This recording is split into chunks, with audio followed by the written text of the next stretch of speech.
Shalom, Eleculam, que Deus abençoe a vida de cada um de vocês. Eu quero deixar um versículo para a meditação de vocês, que está em Isaías capítulo 12, aleluia, versículo 2, que diz assim: Eis que Deus é a minha salvação, eu confiarei e não temerei, porque o Senhor Jeová é a minha força e o meu cântico, e se tornou a minha salvação. E vós com alegria tirareis águas das fontes da salvação. Amém?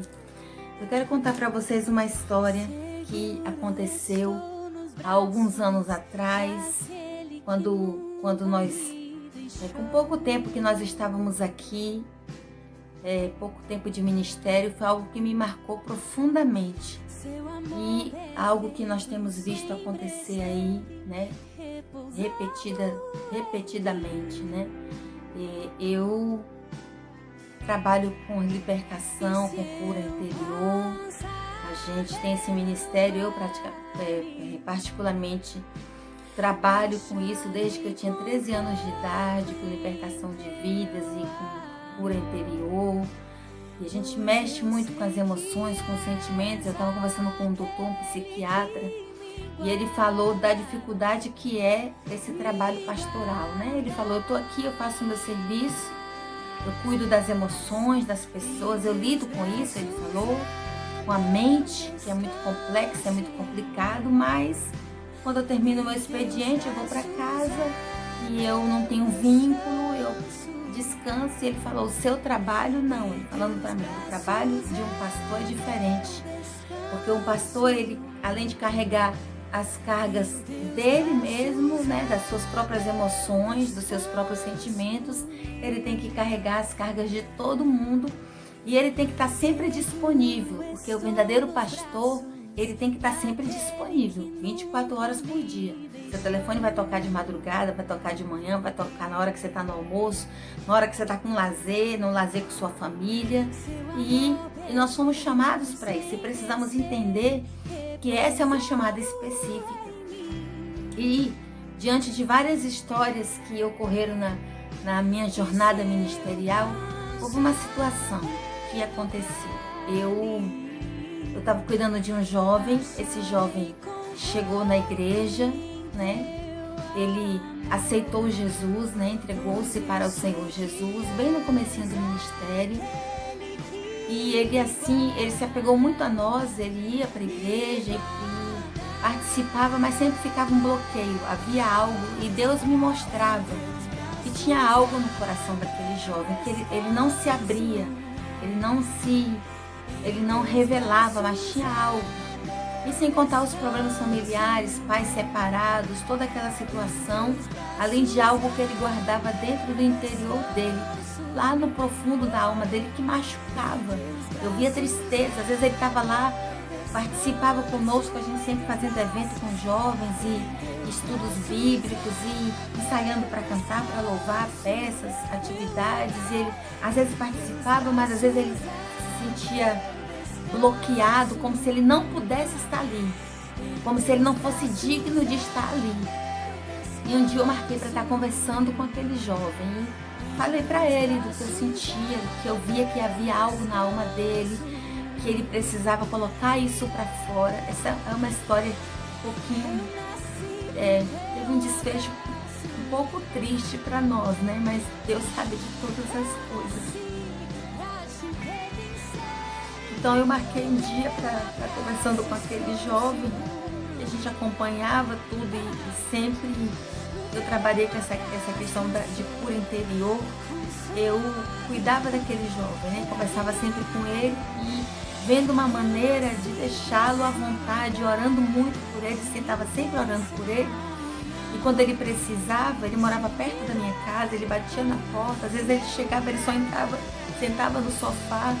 E às vezes ele não falava nada, ele só meneava a cabeça e chorava. E eu falava para ele, põe para fora tudo que está na sua alma, tudo que está no seu interior, porque Deus, ele te vê do jeito que você é.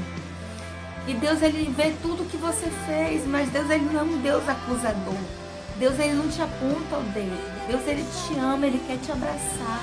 E ele dizia, não, eu não sou digno, eu não posso, pastora, eu não posso me entregar, eu não posso. E ele dizia, eu não sou digno de estar no meio daqueles jovens cantando, porque as coisas que eu fiz. E eu falei para ele, então abre seu coração, eu quero te ajudar. Eu sei que Deus vai me dar a direção para eu poder te ajudar. E aí aquele jovem, ele acabou abrindo o coração e ele falou, eu preciso falar. E ele começou a contar o que estava na alma dele. Ele falou de algumas aflições que ele teve na alma, ele falou que ele pensava em morte, que ele pensava em suicídio. E contou a situação, o que havia acontecido na vida daquele rapaz. Ele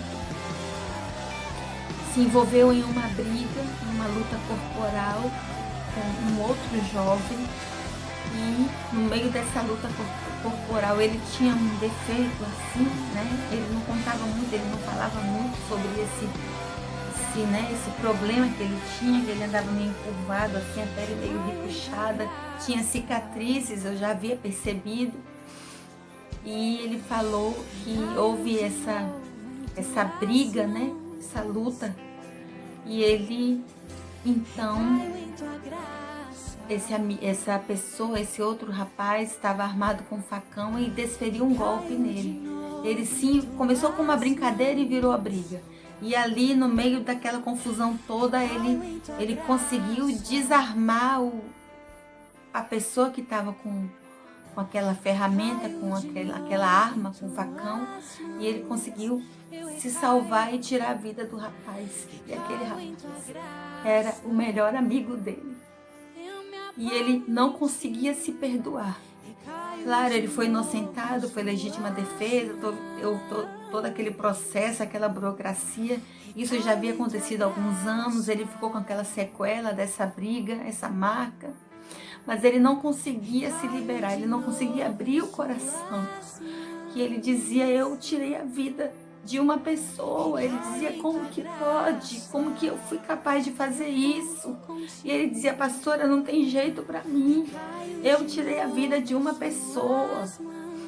Eu faço uso de remédios controlados. Então ele falou, eu sou acompanhado com psiquiatra, com psicólogo, porque eu não consigo aceitar. E é uma coisa que Deus nunca vai me perdoar, porque eu tirei a vida do meu amigo. Ele poderia estar aqui, mas agora eu estou aqui e ele não está mais aqui.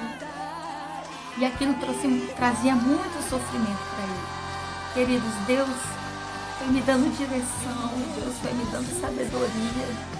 E eu fui lidando com aquele jovem, com aqueles problemas da alma dele. Ia ministrando para ele, pegava a palavra e ministrava para ele.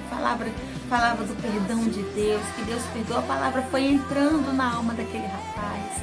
E eu dizia para ele, olha, você não tem culpa. Deus, ele não olha o passado. Quando há um verdadeiro arrependimento, Deus, ele perdoa. Deus te perdoou. Ele te ama. Deus quer construir uma nova história para você. Ele quer virar essa página da sua vida, para construir uma nova história para você. E no meio de toda essa ministração, claro que eu fiz ministração de cura interior, é uma coisa específica, é um outro assunto, é complexo. Eu fiz a ministração de cura interior na vida daquele jovem. Ele precisava se perdoar, ele precisava deixar aquela carga que ele estava carregando, e ele, de repente, ele floresceu, né, como uma flor. Ele floresceu e ele sorria. Eu nunca tinha visto aquele jovem sorrir, e ele sorria, e ele participava das coisas da igreja, e ele cantava, e ele se libertou, e ele orava, e ele dizia, Deus me ama, e Deus me perdoou, e se transformou em um outro jovem. Eu fiquei muito feliz, mas continuei dando um acompanhamento espiritual para aquele rapaz, e acompanhando e vendo também esse lado de cura, para que ele não tivesse uma recaída. E foi um período muito bom que ele se envolveu, foi uma bênção e tudo. Porém, aconteceu uma situação, como ele era filho de pais separados, ele foi morar com o pai dele. E nisso que ele foi morar com o pai dele, ele dizia que eu encontrei uma família, que eu me sinto amado.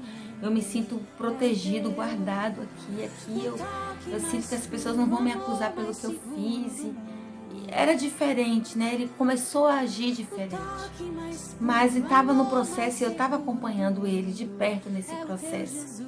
E aconteceu que houve uma situação familiar e ele teve que ir morar com o pai dele. E o pai dele morava distante da minha casa e consequentemente, na época eu morava do lado da igreja, também distante da igreja. E volta e meia eu procurava saber como o rapaz estava, como ele estava, e sempre recebia notícias de que ele estava bem. Nessa mudança, ele acabou indo congregar em uma outra igreja, em uma outra congregação. E ficou um tempo bem, porque eu procurava saber notícias dele, tudo. No começo ele me ligava, depois houve essa perda, né, de contato por telefone, porque eu não sei se ele trocou o telefone ou perdeu o número, não lembro bem o que aconteceu. Mas sempre quando eu procurava notícias, ele estava bem. Porém, aquele trabalho, né, aquele processo não foi dado continuidade da cura interior na vida dele. E passado um tempo, eu fui procurada lá na igreja. Algumas pessoas falaram assim, bispa, aí falou o nome do rapaz, eu não vou falar aqui. Ele falou assim, bispa, a senhora lembra de tal pessoa? Eu falei, claro, como que tá? Ô, bispa, ele cometeu suicídio essa madrugada. Ele foi encontrado morto, deixou uma carta e ele cometeu suicídio. E eu confesso para vocês que foi algo assim que não me surpreendeu, porque eu tinha medo que isso acontecesse se o tratamento não continuasse, o tratamento espiritual. Mas eu tinha muita esperança de que ele se libertasse e ficasse bem.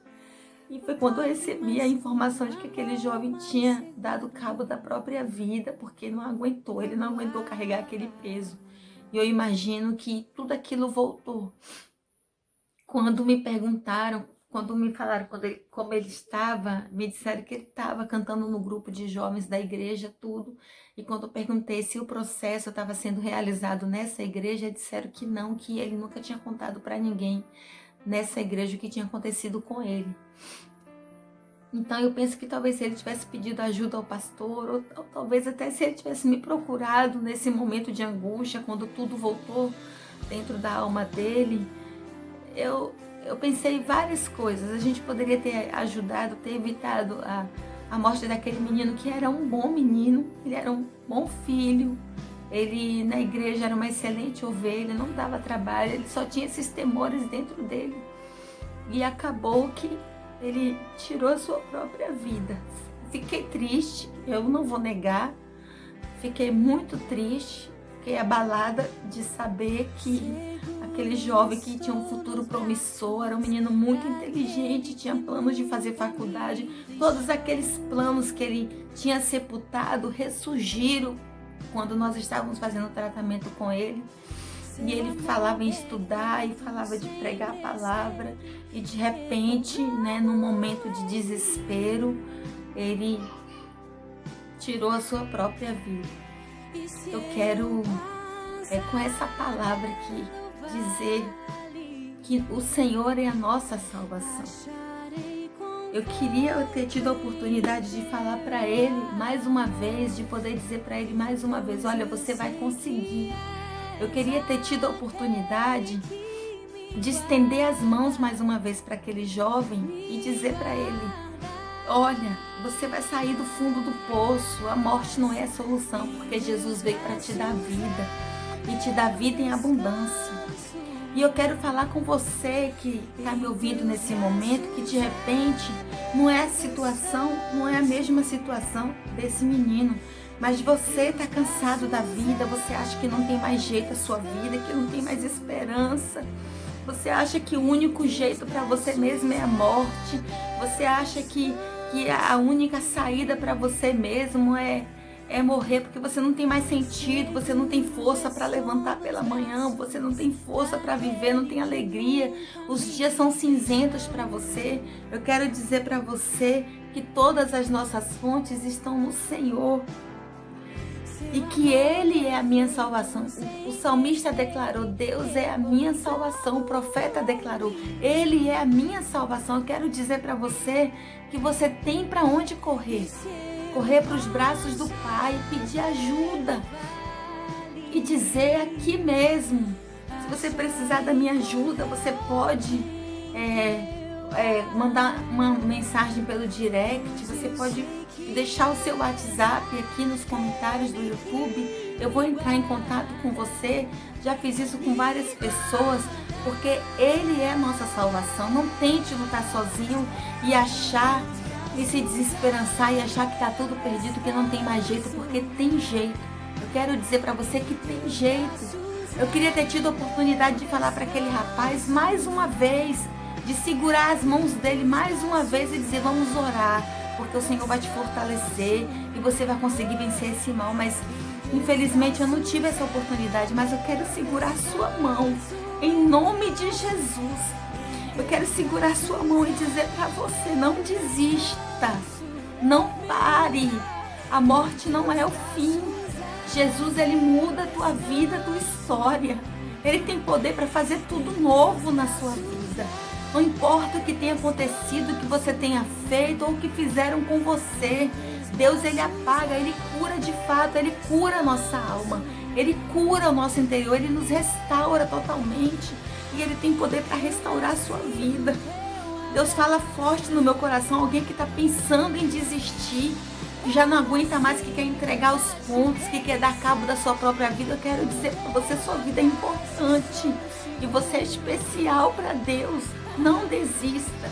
Olha, o Senhor te ama. E ainda que você não acredite, tem pessoas aqui nessa terra que te amam também e que estão dispostas a te ajudar. Eu quero te dizer que eu te amo. Eu amo a sua vida. E que tem outras pessoas que também te amam e querem te ajudar. Mas sobre todas as coisas, o amor incondicional de Cristo Jesus, que se entregou pela sua vida, para mudar a tua vida, a tua história, para te restaurar, para te fazer ser uma nova criatura.